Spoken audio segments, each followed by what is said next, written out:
All right, so welcome back to World War II Solitaire board game channel, and I'm still here with Thomas, and we have set up the game, and we're actually gonna start to play.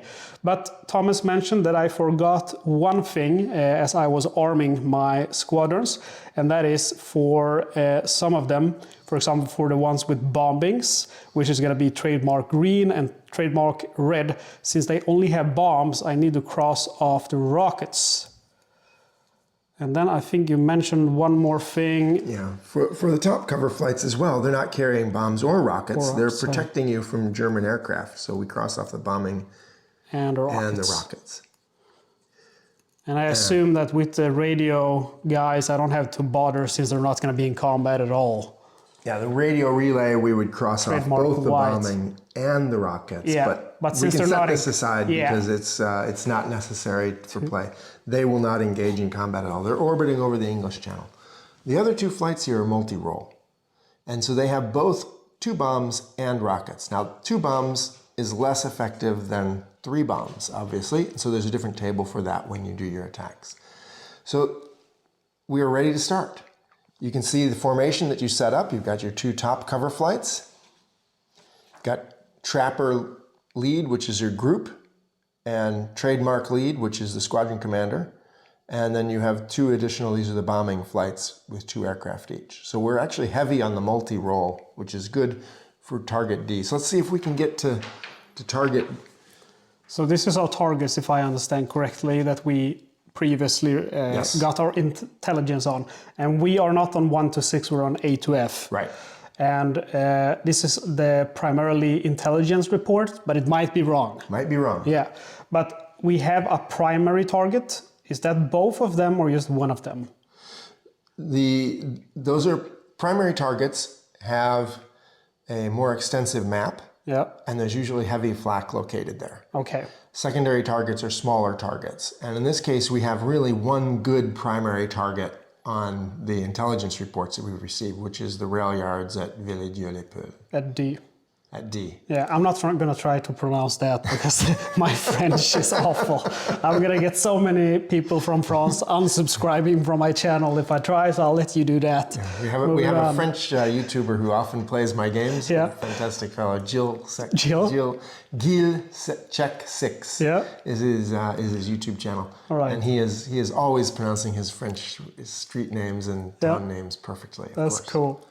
So what is the goal here? Is there something that I have to do or otherwise I lose the game? Now, as we saw, when we rolled these up, none of these were required targets. Now, that's actually really rare. Yeah.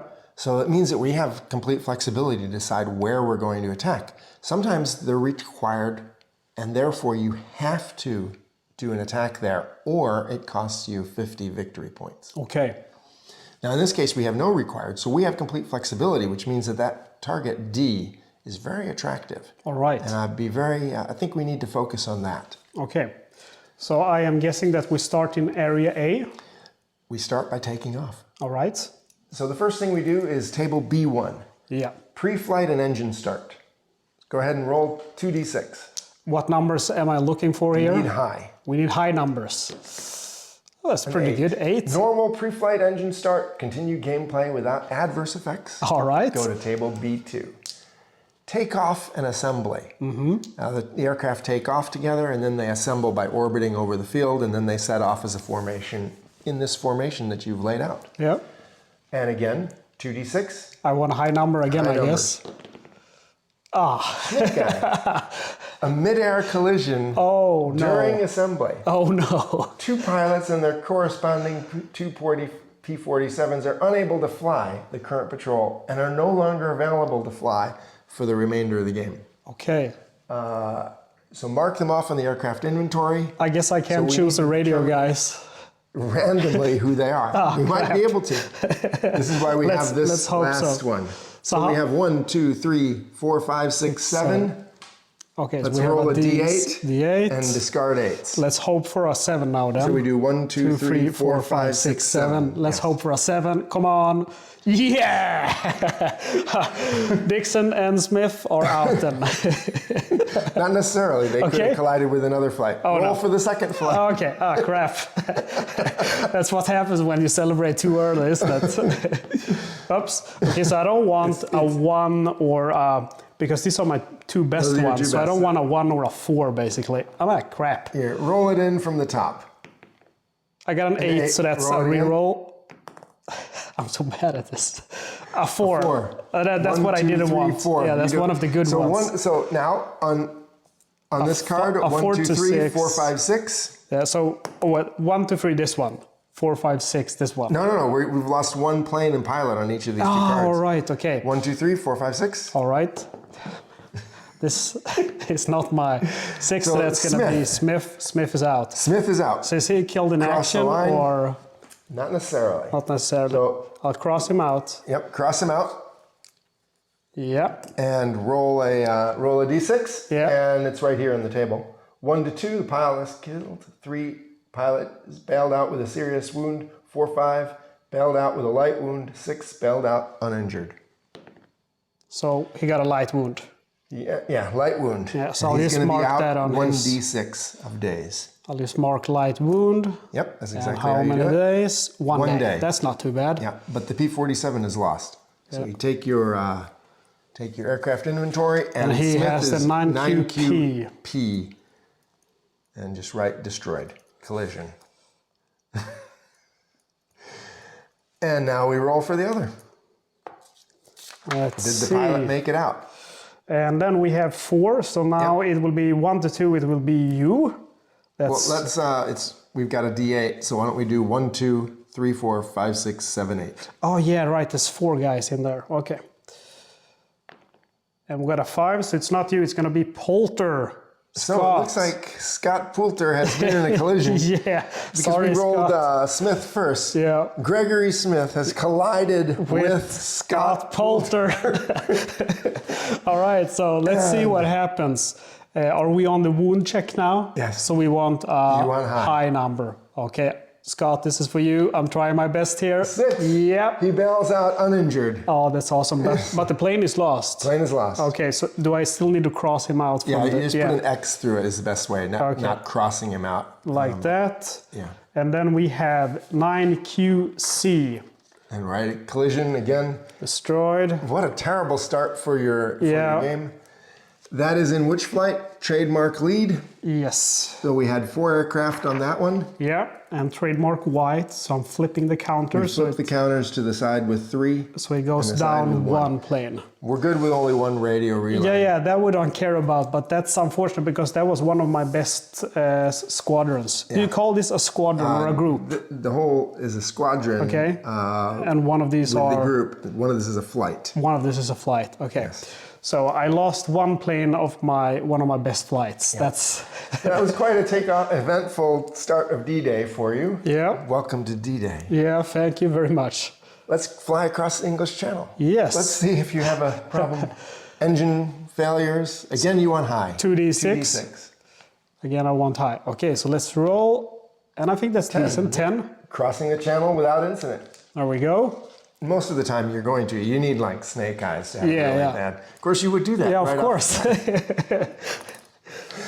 I mean, I'm used to being in a Sherman, so I think you can understand that me suddenly in a squadron of P-51s or are the P-47s? P-47. P-47s, there's going to be some problems because, they don't have tracks. There's all these kind of new machines here. Okay. We made it across the English Channel, coming into Cap de la Hague. We move into A, I guess. Okay, so here we had the primarily intelligence was no targets. Right. Yeah. The first thing we do, though, before we do that, is we roll for bogeys on table C1. Okay, C1, You're gonna 2d6. roll 1d6, anything but a 1 or 2. All right. 2. Okay, so you got run into bogeys. bogeys straight away. Yeah. Sounds we roll like on my table luck. C1, a 2d6, and you've got a tens digit, which will be the blue. Is that It's a to d66. is that to identify or What bogeys there are that are being encountered. okay? So that we is got a 43. 43 is 1 bogey. Yeah. And so we choose a random bogey. Yeah. Where does he And- go? According to 43 on the table, he goes at the 3 o'clock position. 3 o'clock should be over here. when he attacks, if he attacks, he has a +1 DRM. Yeah. It might be wise to use your top cover to intercept that guy. Yeah. And You don't know what he is. I got one over here. He could be an allied. He could be allied. So so if I use my top cover now, do I lose him or does he remain in formation? Of course, after he goes there, he can come back to the formation. Okay, so I'll use my top cover, trademark blue. Okay, why not use both? Why not put 4 airplanes on the one guy that is spotted? Okay, that makes sense. Let's do both of them. Take no chances. Yeah, let's You use can put both an of them. unlimited number of counters in the clock positions. Okay. But only one counter can go in each of these. All right. Unless it's a bogey, whereupon, of course, they're engaging you. Yeah. So now we flip the counter to determine what it is. Exciting. It's a friendly. I knew it. It's a P-51. P-51 Mustang. So, as we see here, we have place P-47s in position. We already were. Place the bogeys in position. Move the top cover to engage. Move the bogeys to engage. If they're not engaged, they would then move into the middle of your formation and engage someone. Not a good plan, because if they engage you, you're going to have to jettison stores. Yeah. Sighting, which is what we just did. And top cover attacks. Well, There's roll not a going to be D6. an. We're not going to attack. Roll a D6. Why? If you get I don't want to do it. If you get a 1, don't want you to. might mistake a P-51 for a Messerschmitt. But I can see it's a P-51. Well, some of your guys does, but Okay. maybe not all of them. Here goes. Oh. So it looks like you're engaging. Really nicely done. So top cover attacks. You have 4 P-47s attacking, but they're in 2 flights of 2 P-47s each. So we roll on table C2 twice. 2d6. 2d6. What do we want now? We don't want to shoot him down, I guess. Well, there's a problem here. Yeah. Add up your, which is top cover flight, is it? Yellow. We'll do yellow blue. first. +1, +2 DRM to your dice rolls. Yes, that's bad. Because bad. we want a low number now as their friendlies. So we're guaranteed to take them down, basically. Not really. Air combat is actually pretty tough historically to shoot All right. somebody down. So roll 2 dice. 2d6. You want low? Naturally, you roll high. Well, 1 bogey is shot down. okay, so we take down our friendly. You just shot him down. The P-51 is down. Congratulations, you're off to a really good start. My first kill, and it's a friendly. And you can assign 1 to 4. It's your flight lead, and 5 or 6. It is your for your claim. Yep. It is the second guy. So go ahead and 1d6.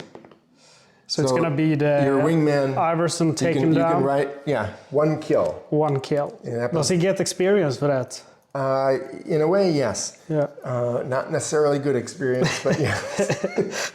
Now roll a d6 to see if the P-51 pilot has bailed out successfully. What do we want? A high number? You want a high number. Okay, come on now. So he's got a serious wound and he bailed out near Cap de la Hague, so he's probably going to be captured. Yeah. Let's hope he gets some medical attention. We don't have to roll for it, but if you'd like to, we can determine if he was captured. I kind of want to know if he's... Roll a d6. Yep. And 4. consulting table S6. Pilot evades. No, serious wound is -2 DRM, so that becomes a 2. 2. Pilot evades, fails to contact the French resistance, perhaps captured. So we roll a d6. 1 to 4, he's captured by the Gestapo. Captured by the Gestapo after how many days? Poor guy. After 6 days. After 6 days with a serious wound, he's finally captured by the Gestapo. Terrible experience. I mean, he 6 days he stayed out there in the bush. He survived. So I mean, he did a good job, but I didn't. No. Congratulations on your first kill. Thank you, sir. And it's an American. Okay. Which you won't know historically. They wouldn't have known. Yeah. Until they just G2, reported they checked killed the something. camera, German looking. And the G2 intelligence officer would go, that looks an awful like a P-56, P-51 there. But the P-51 and the BF-109 look a lot alike. Yeah. In fact, they're often mistaken for each other. So you see that in the tables. Anyway, so we've done that. Let's now roll on the table to determine if the targets are what they were supposed to be. All right. Should I retreat my top cover to where Put they your were? top cover anywhere on any top cover spot you wish. All right. So victorious top cover. they don't know yet what they've done. Yeah. 1 to 4, it's an inaccurate report. 5 to 6, it's accurate. Okay, so do we want targets here or not? You don't. We don't. So Well, 5 I mean, to you could, but 5 to 6 usually is preferably Kaptevag done. is a really We got a 4, so it's not no reliable. targets. Okay. So it's inaccurate, but it turns out that we're still no targets. Okay. On a reroll. Moving on. Move to the next. Moving to B. B. Primary target. What was at the primary target? That's going to be no targets. There were no targets. All right. First, we roll again to see if there's air combat. Yeah. A 1 to 2. Consult the table below. 5. No air combat. Okay. Do we want to attack? We roll to see if the intelligence is accurate. A 1, it's inaccurate. A 2 to 6, it's accurate. 4. So it's accurate. There's no targets there. All right. So we move Moving ahead. on to C, C. which is the crossroads at Veer. One question just that came to mind now. I see that B, D, and E are squares. 1. Those are primary targets. Okay, so that's why. Now, if you look, number C is a secondary target. Yeah. It has a single page. It's an example of a secondary target. Yeah. And you would roll where the targets go, and then you would organize your attacks and conduct the attacks. So at C we have 2 Kettenkrad, 6 horse wagons, and 1 Wehrmacht infantry. Yeah, it's not very much in order to. We've got a very light flight here. It's up to you, really, as a commander. Do you want to? I would just. No, I think I want to go for those rail cars and the Stugs. I think that's going to be more helpful. That's a big target, going after armor. Yeah, what are the Germans going to do with 6 horses and 2 Kettenkrads? I don't think that's going to change the outcome of. Yeah, the Kettenkrad is this motorcycle with a sidecar. Yeah, I mean, with the tracks. Yeah, it's funny looking. Okay, so it's not very much of a target there. Should we roll for boogies first? Because we just ended up in C. So should we roll to see if planes arrive? We did, didn't we? No, we only rolled that for B. Roll it. Okay, and numbers? Again, you don't want a 1 or 2. We got a 5. Mm-hmm. Okay, so no boogies, and now we roll to see if the intelligence is accurate.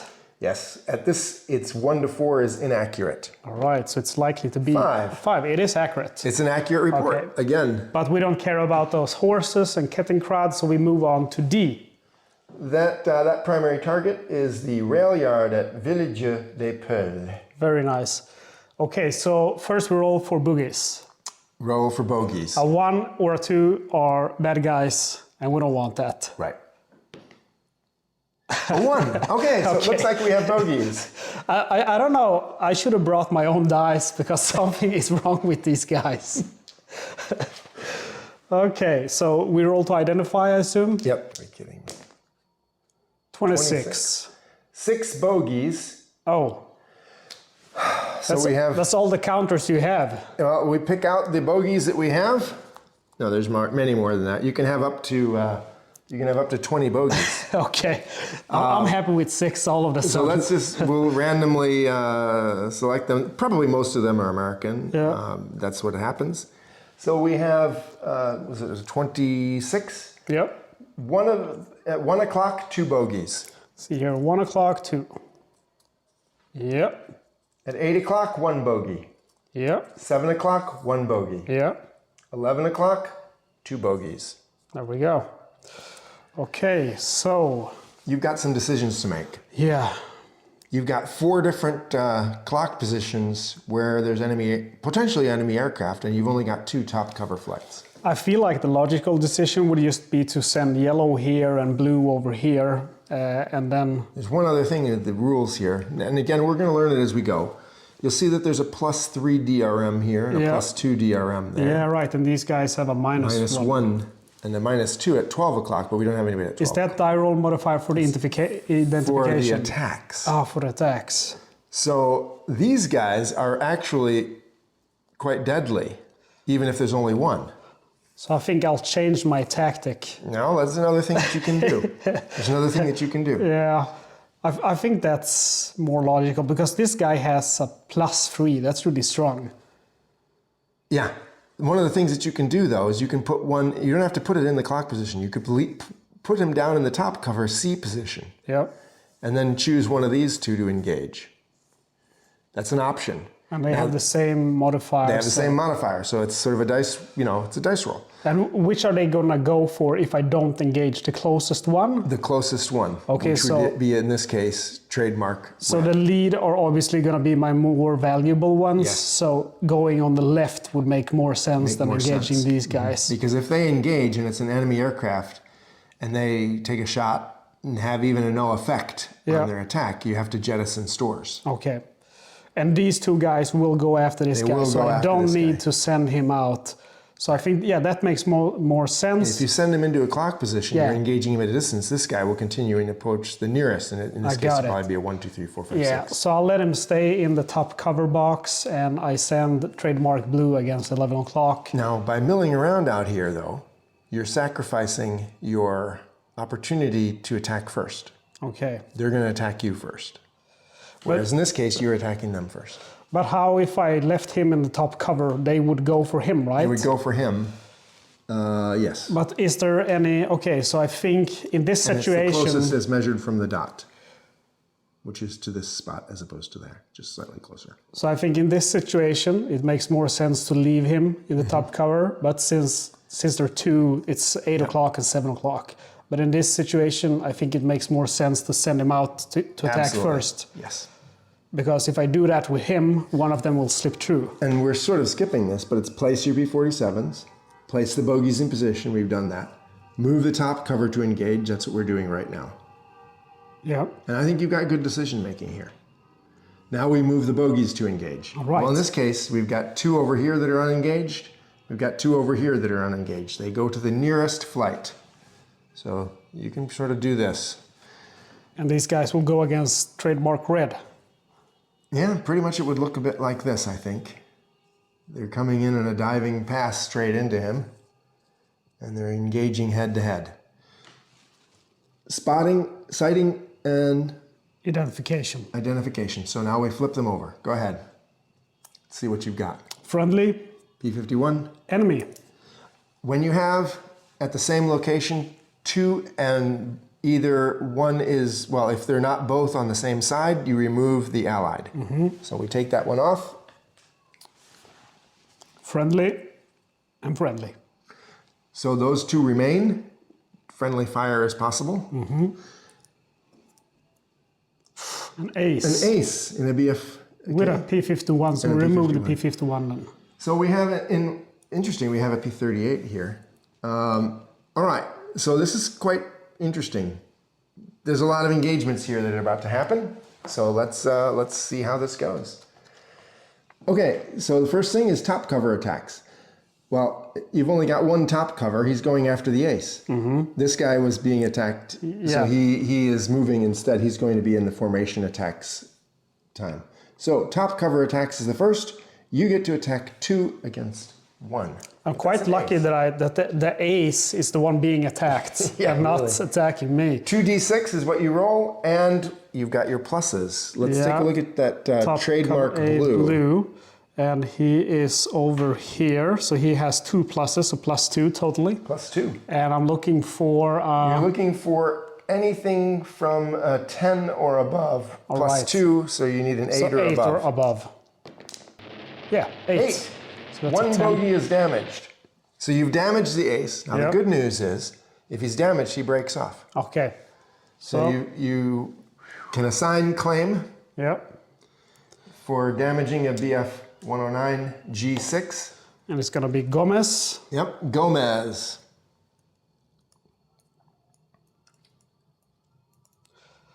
Was it a 109? One claim damaged, 109. BF 109. There we go. And now we go to the next step is the bogey attacks. The ace is no longer attacking because on the first, he got jumped by 2 top cover planes, decided this was not good, took some damage and just broke off and made a run for it. Typical for D-Day. We have here an attack, 109, BF 109 against... With a +2 DRM. With a +2 DRM. So we roll that. The first one, by the way, was on table C2. And we roll on table C3, Luftwaffe bogey attacks. It's 1 BF 109 with a regular pilot, which is column 2. 2d6. 2d6. With a +2. Yep. And we got a 6 turns into 8. An 8 is no effect. Perfect. Congratulations. Thank So you. you can remove him. He made his pass and he dives away. All right, and then we got the friendlies. Now we have 2 friendlies, and let's determine. Roll a d6, and if it's a 1, you've got a potential friendly fire. 5. So they see that it's Allied aircraft, and they break off. Perfect. Congratulations. Thank you. You have conducted air combat. All right, so that's the That's combat the end of air step part. combat. Right, and then we have the intelligence to roll to see if it is the targets that we want it to be. Yes. And we want it to be 4 Stug tanks, Stug 3 tanks, 8 Opel trucks, 2 armored cars, 2 Wehrmacht infantry, and 4 rail cars. Yep. So what number are we looking for now? A 1 or 2, it's inaccurate based on table D, target table D. A 3 to 6, it's accurate. A 5, so it's accurate. It's an accurate target, so it looks like we're there. Okay, so it's time to take those guys out, and I think it's also time to take the opportunity to end this video so we can continue on with the next episode with the attack. So I want to thank you again for showing us how to play the game, and looking forward to seeing if I can take out those juicy targets. Yeah, you've had quite a day so far. Yeah, I'm not entirely happy. I only killed 1 guy so far, and I didn't kill him, but I took him down, and it was a friendly. Yeah. So let's hope we can redeem ourselves over the target, which I can't pronounce. You're gonna have to tune in to the next episode to see what happens. But thank you guys for watching. Don't forget to subscribe so you don't miss out on the next episode here with Achtung Jabo. All right, guys, see you next time. Thank you. See you next time.